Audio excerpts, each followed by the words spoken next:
আসসালামু আলাইকুম।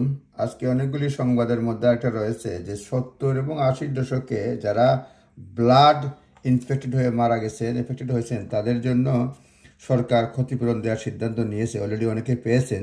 বলছে ভিকটিম কুড বি অ্যাওয়ার্ডেড জনপ্রতি 2.7 মিলিয়ন পাউন্ড পেতে পারেন ভিকটিম। বিভিন্ন ধরনের ক্লাসিফিকেশন রয়েছে।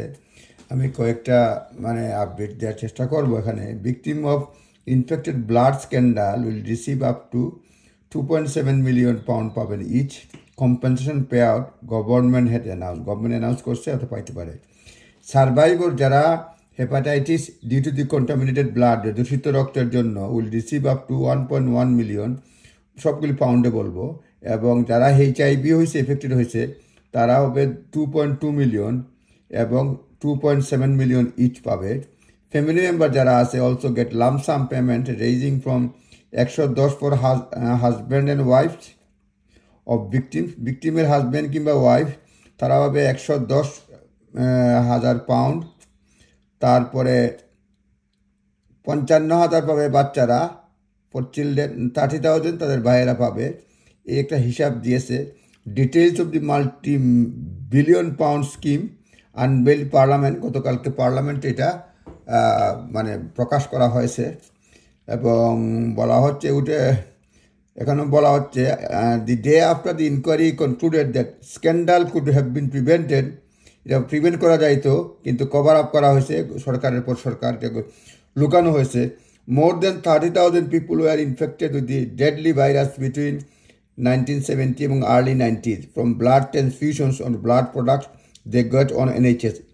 মানে প্রায় 30,000-এর বেশি মানুষ আক্রান্ত হয়েছে এই ডেডলি ভাইরাসে, মারাত্মক ভাইরাসে। এটা 1970 এবং আর্লি 90-এর মধ্যে ব্লাড ট্রান্সফিউশনের মাধ্যমে এবং ব্লাড প্রোডাক্টের মাধ্যমে দ্বারা NHS থেকে তাদেরকে এই ব্লাড প্রোডাক্ট দেওয়া হয়েছে এবং এর কারণে তারা আক্রান্ত হয়েছে NHS-এর মাধ্যমে, অর্থাৎ NHS দোষী, সেই জন্য এটা ক্ষতিপূরণ পাচ্ছে সরকারের কাছ থেকে। এবং বলছে এস্টিমেটেড সাজেস্ট দ্যাট 2,700 ভিকটিম আছে হেপাটাইটিস সি, এখনও জীবিত আছে। 2,700 মানুষ এখনও জীবিত আছে হেপাটাইটিস সি নিয়ে। আর 300 পিপুল হু আর ইনফেক্টেড উইথ HIV, তারাও জীবিত আছে। 300 মানুষ HIV তারা জীবিত আছে। এরপরে John Glen, the government paymaster general, told the House of Commons that final payment would start before the end of the year. Final পেমেন্টটা শুরু হবে এন্ড অফ দিস ইয়ারের, শেষ হওয়ার আগে। He also announce that interim payment giving দেওয়া হচ্ছে survivors 210,000 each over the summer, দেওয়া হচ্ছে 210,000 ইচ ইন্টারিম পেমেন্ট দেওয়া হচ্ছে। এরপরে বলছে বিরিভ রিলেটিভস, আত্মীয়স্বজন যারা, তারাও কিছু টাকা পয়সা পাবে। First trench of 100,000 interim payment was paid already. জনপ্রতি 100,000 4,000 সার্ভাইভারকে দেওয়া হয়েছে লাস্ট ইয়ার। টোটাল কস্ট হয়েছে 400 মিলিয়ন পাউন্ড। যাই হোক, অনেক হিসাব রয়েছে। সুতরাং আপনারা খেয়াল রাখবেন, কেউ যদি ব্লাড ট্রান্সফিউশনের এই যে কন্টামিনেটেড ব্লাড প্রোডাক্টের কারণে 70 থেকে 90 দশকের মধ্যে আক্রান্ত হয়ে থাকেন, এর মধ্যে পড়েন, তারা ক্লেম করতে পারবেন। তাদেরকে সরকারের কাছে বেশিরভাগ আপনারা ক্লেম করতে পারবেন। এটা ক্লেম করতে হবে এরকম বলে নাই, সরকারের কাছে অত হিসাব রয়েছে। কিন্তু এটা হচ্ছে যে তারা কত পরিমাণ পাবে, জনপ্রতি সর্বোচ্চ 2.7 মিলিয়ন পাউন্ড পেতে পারে যারা এফেক্টেড হয়েছে।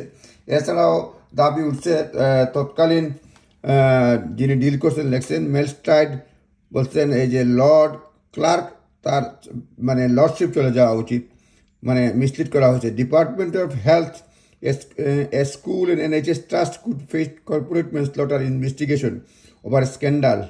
A senior lawyer said Department of Health, একটা স্কুল অ্যান্ড NHS ট্রাস্ট, তাদের বিরুদ্ধে ইনভেস্টিগেট করা হইতে পারে। Lord Clarke of Nottingham could lose his peerage after a report accused him of misleading the public in 1980.